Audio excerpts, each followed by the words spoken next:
গণতন্ত্র পুনরুদ্ধার আন্দোলনে এবং বিগত জুলাই আগস্টের ছাত্র জনতার গণঅভ্যুত্থানে যে শহীদরা হয়েছে সেই শহীদদের স্মরণে আমরা আজকে বাংলাদেশ জাতীয়তাবাদী ছাত্রদল বৃক্ষরোপণ কর্মসূচির আয়োজন করেছি। এই কর্মসূচিতে আমরা অনেকগুলো প্রিপ্ল্যান করেছি। সেখানে আমাদের শহীদ আবু সাইদ, আমাদের ছাত্রদলের বীর শহীদ ওয়াসিম এবং আমাদের মুগ্ধ যে আইকনিক শহীদ আছে সেই আইকনিক শহীদের নামে আমরা প্রিপ্ল্যান করেছি এবং সেই জায়গাটার মধ্যে আমাদের বাংলাদেশ জাতীয়তাবাদী ছাত্রদলের সকল পর্যায়ের নেতাকর্মী উপস্থিত আছে এবং কার্যক্রম পরিচালনা করছে।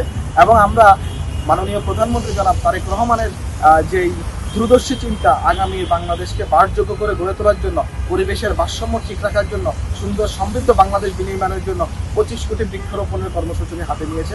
আমরা সেই কর্মসূচির একটা অংশ হিসেবে আমরা আজকে সেই কার্যক্রমটাও করছি।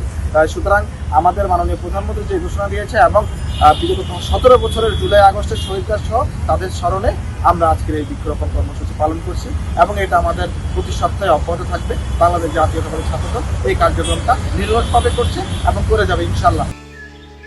জায়গা কেনার পর কোনোদিন ভাবিনি বাড়ি দেখে যেতে পারবো। বাবা, তুমি করেছো জমি আর আমি করলাম বাড়ি, এখন থাকবে তোমার নাতি। বসুন্ধরা সিমেন্টের দৃঢ় গাঁথুনি গড়েছে 3 প্রজন্মের এক ঠিকানা। শক্তির মানদণ্ডে উত্তীর্ণ বসুন্ধরা সিমেন্ট। বসুন্ধরা সিমেন্ট, প্রজন্মের বন্ধন।